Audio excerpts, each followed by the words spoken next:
We are going to talk about the trailer for Ant-Man Quantumania, which, I don't really... Do you care about Ant-Man? Do you care about Ant-Man? I You don't. care about it? I might in the near future. Who knows? But we do care about is the fact that Bill Murray is in this movie, and Bill Murray has been in the news of late, and people have not appreciated I didn't mean it earlier when I said he reared his ugly head, okay? I think I need to partially vindicate our stance on Bill Murray. They're like our lowest rated videos on YouTube are anything Bill Murray. Yeah, because we never intended to bully the guy. He's just, he's just a quirky old avant-garde manic pixie old man. Yeah. And I think I defended him more than you did, Brett. Like I said, I think totally you're the one they would agree with. It was it's probably my take that it all felt manufactured. He gave a settlement to this production assistant, which is kind of an admission of guilt that ever so slight. They might have taken issue with our framing of straddled and paid off. Look, we are in the business of clicks, okay? Fake news. He did factually straddle this production assistant and try to make out with her through the barrier of their COVID masks.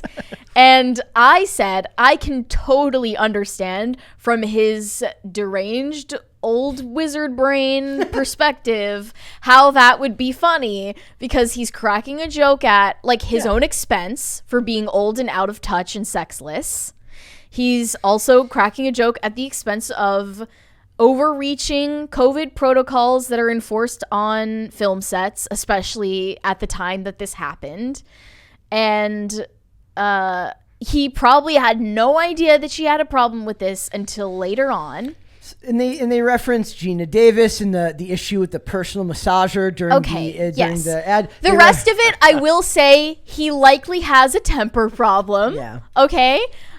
Let's not fully exonerate the man of everything he's been accused of. But he held a kid over a trash can and dropped him in head first. Let's just acknowledge that. We get it. Seth Green isn't, you might not feel any sympathy for Seth Green, but I get it. I don't either. I don't feel sympathy for Keke Palmer, who he allegedly, pulled her pigtail or something. We never got any confirmation. There's no confirmation on that, but allegedly Bill Murray pulled Keke Palmer's braid or her pigtail or something on set for being mortal as well. And she is the biggest celebrity in the world in her own mind. Right. She is an incomparable talent, according to Keke Palmer. I literally rolled my eyes when I read that. Got a migraine. So I totally get where people are coming from, where they're defending Bill Murray, because we're just tired of having to watch people apologize for tiny missteps or not making the right joke, and someone of a much older generation being held to the standards of the new generation in Hollywood, which is hypersensitive. That's totally true.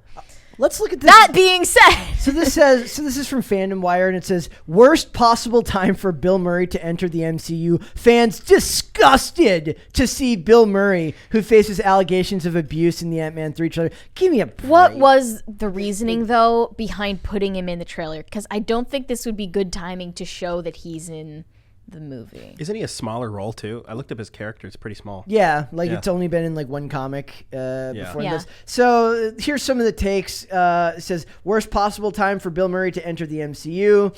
Somebody says effing insane that they put Bill Murray in the Ant-Man 3 trailer after all the allegations. What are they talking? The allegations of being a dick? Okay. Well, wait until it's not the being mortal accusations that are being brought up, but the Ant-Man 3 accusations where he does some other weird joke on the set. Ant-Man shrinks and he holds him over a garbage can. This happens all over again. Yeah. So he's touchy-feely, he's old, he's out of touch, he doesn't understand the, new social expectations of our day. Here's from someone says, the Ant-Man trailer looks really good until you remember that this is a trailer to an Ant-Man film, and Bill Murray has been having a lot of recent sexual harassment allegations against him. It's like he was in it for less than a second. Yeah. Less than literally. You're right. Why would they? Why not wait till trailer 2 when maybe some of this has calmed down? Maybe they just wanted the attention. I don't know, but could be. Most of the comments on the trailer were positive. Yeah. Completely ignored that he was in it. Normal people don't know. Yeah, they don't care. And also the people who do know about his situation are just in the interest of this movie doing well, are like, look over there, look at Paul Rudd. We love Paul Rudd. Look at the CGI. It's so well done. And plus, let's face it, Marvel fans will follow them into the pits of hell. Caper 2X will be right there going to the movie no matter what, because people love Marvel. That's just the way the world is right now. Yeah, but I did want to bring up that some people also said in the comments on the trailer that they're upset this is maybe going to be another Marvel film where the starring male character is sidelined by a female, a strong side character, independent woman, who is a strong independent woman who don't need no man, namely his the daughter, Wasp, his own daughter, his own daughter. So it says, really bold of Marvel to showcase Bill Murray in the Ant-Man trailer after the sexual harassment scandal he just had. But then again, white men don't face accountability anyways.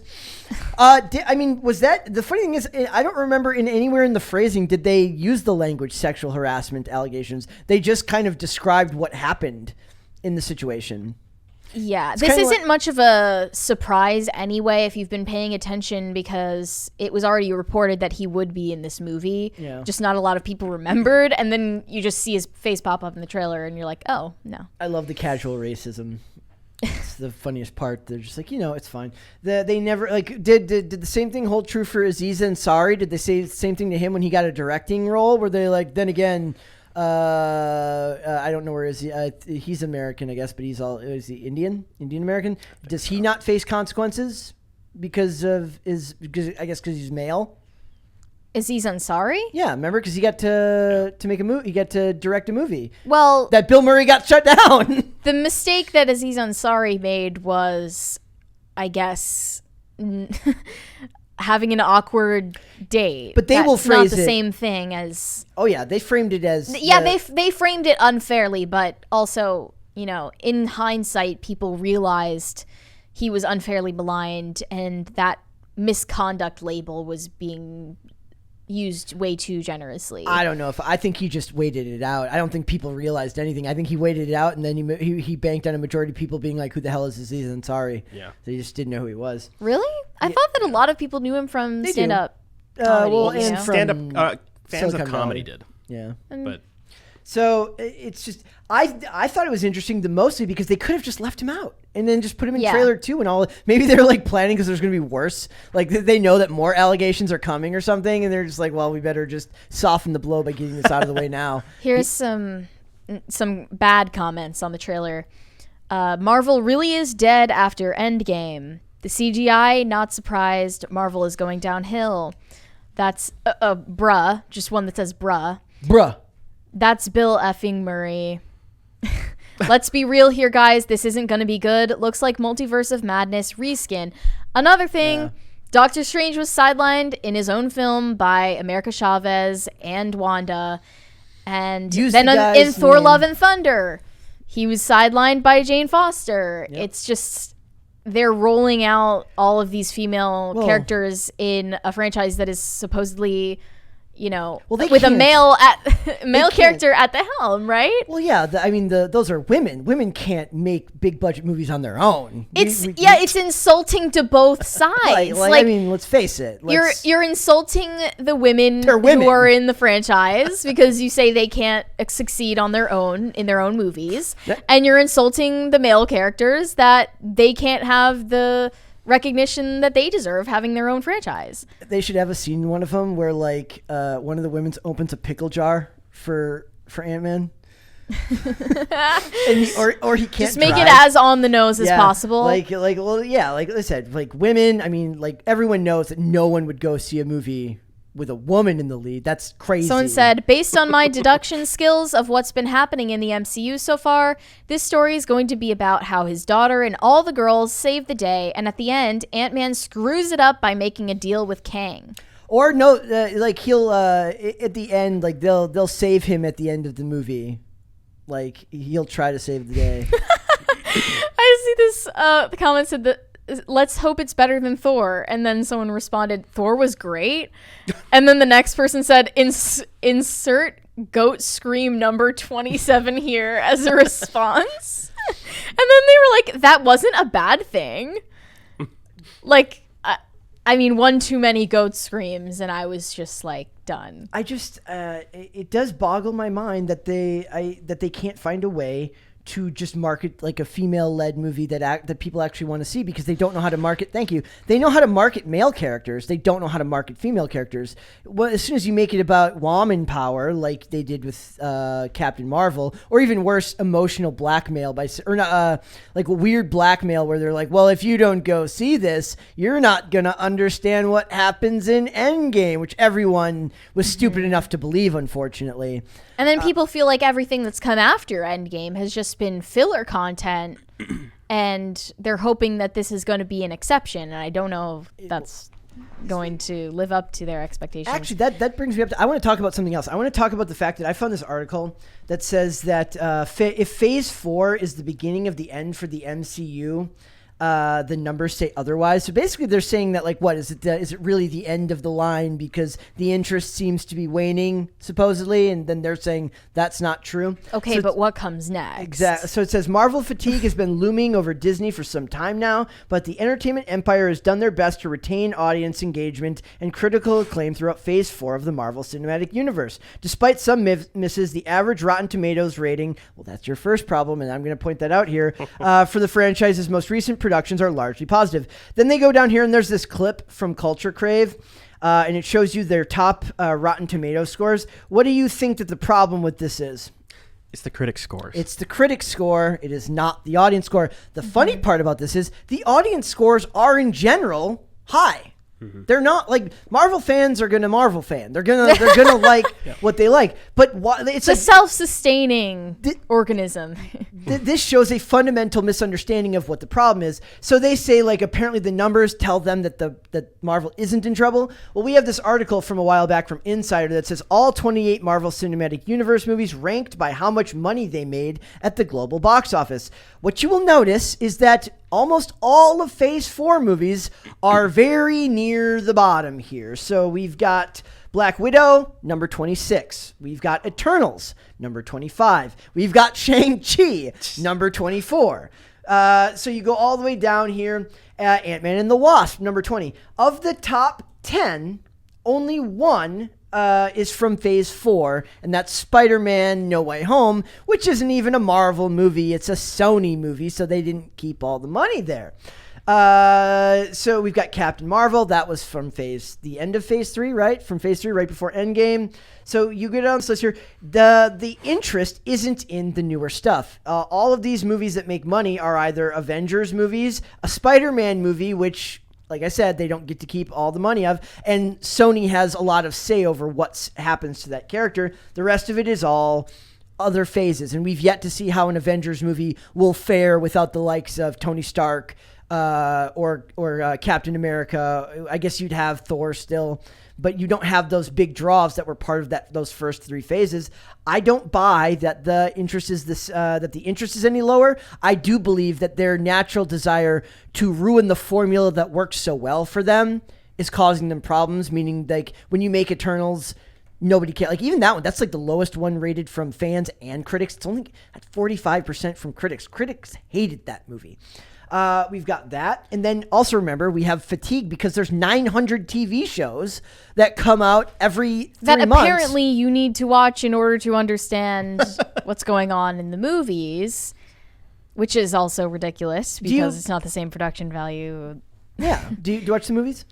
I watch the legacy movies for sure. Yes. Legacy characters. I watch some of the newer ones, but like the Eternals and what was the other one? Shang-Chi. Yeah. My wife had to get me to watch Shang-Chi. Okay, I didn't care. Did you watch Black Widow? No.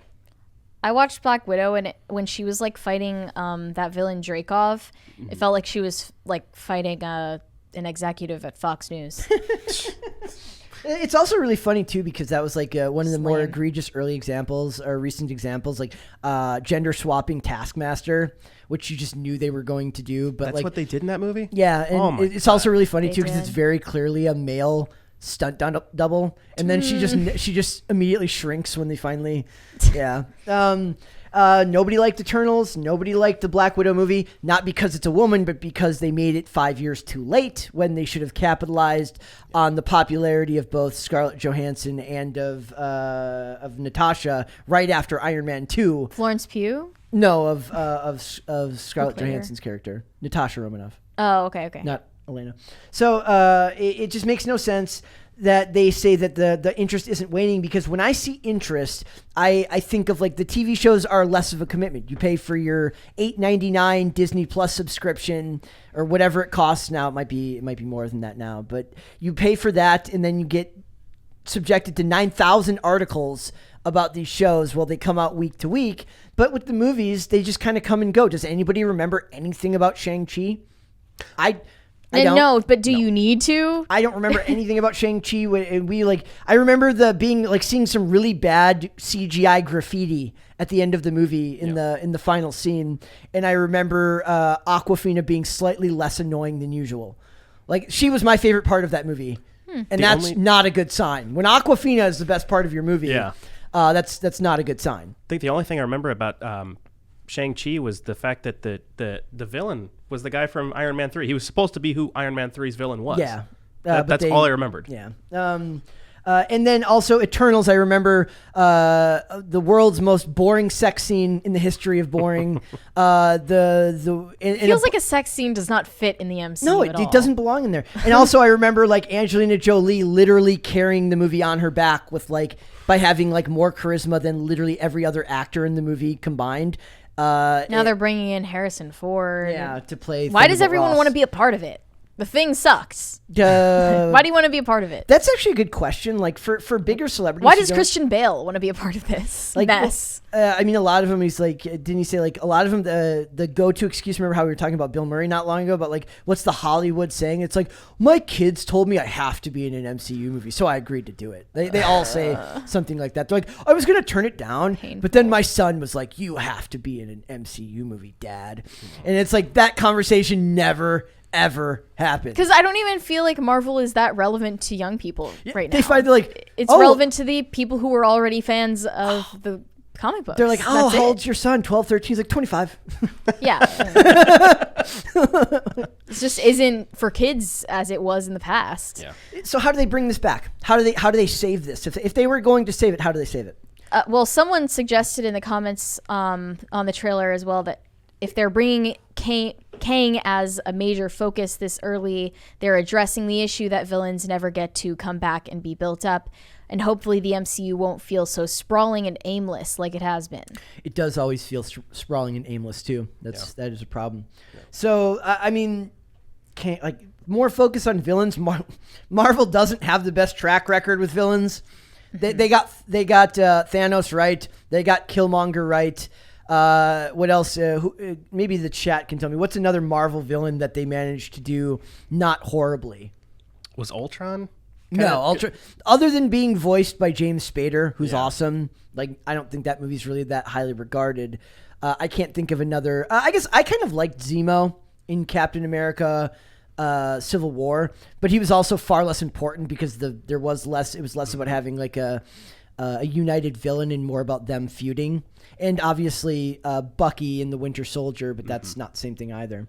I can't think of a lot of good villains that they've done. I like Scarlet Witch in the Multiverse of Madness, but there you go. And that had major improvements that it needed as well. And with the MCU in the state that it's in right now, you would think DC just can't lose. No, they can. But they can. They still can. Whenever there's like midterms or something, they're like, will they snatch defeat from the jaws of victory? DC can find a way to screw it up. Absolutely. They will find a way. They'll be like, you know what we need to do?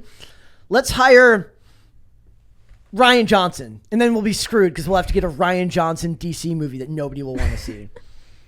Yeah. So I for one, like, if I had to choose between, I always choose DC. You're more of a Marvel guy. Yeah. I'm more of a DC guy. For these movies, Marvel is a far bigger pull box office wise, Because they started earlier, but if DC had gotten their act together. But they don't have the Ant-Man, fine. You still have Ant-Man, but like you said, he's being sidelined in his own movie. You don't have Tony Stark anymore. We're going to have to endure Ironheart now. We're going to have to endure Riri Williams once we get to Black Panther. We don't even have Chadwick Boseman anymore. We don't have original Black Panthers. I don't think they're bringing back Killmonger. I'm still waiting for that follow-up Incredible Hulk movie, like a standalone Hulk movie. I wanted that for so long. If I can have less, what's his name in my life? Mark Ruffalo. Anything that involves less Mark Ruffalo, I support. Yeah. So as long as I don't have to actually see Mark Ruffalo. Right. Maybe. No, I said Incredible Hulk, not Mark Ruffalo as the Incredible Hulk. No. Someone else? What I'm talking about, I like Mark Ruffalo's Hulk the best. Okay. I don't like Mark Ruffalo. Okay, yeah. Does that make sense? As long as he's not he's actually... I just wanted to see a movie because the Avengers got it so right where it's just a green giant freak that's smashing everything. That's what I want to see. Try to get a Hulk movie without a She-Hulk cameo. Please, at God. This point. Try to do it. That's all I want. It's not going to happen. In the chat, Brian Shasby says, yes, Kingpin and Kilgrave were good villains. Yes, but that was the TV universe, and you can say that they connected all they wanted. Meh. Like that was Jeff Loeb. No, I like David Tennant as Kilgrave and obviously Vincent D'Onofrio as Kingpin were fantastic. But as we've seen since they've integrated D'Onofrio's Kingpin into the MCU through Hawkeye, I almost called him Hawkman. Through Hawkeye, it doesn't really work the same because it just looks more silly and it doesn't have the same gravity that it had when the character was more serious. I don't really think that they can do that well again because Netflix made those, not Marvel. Thanks for watching this clip, guys. If you want to see full episodes or follow us on social media, links are in the description below. Bye.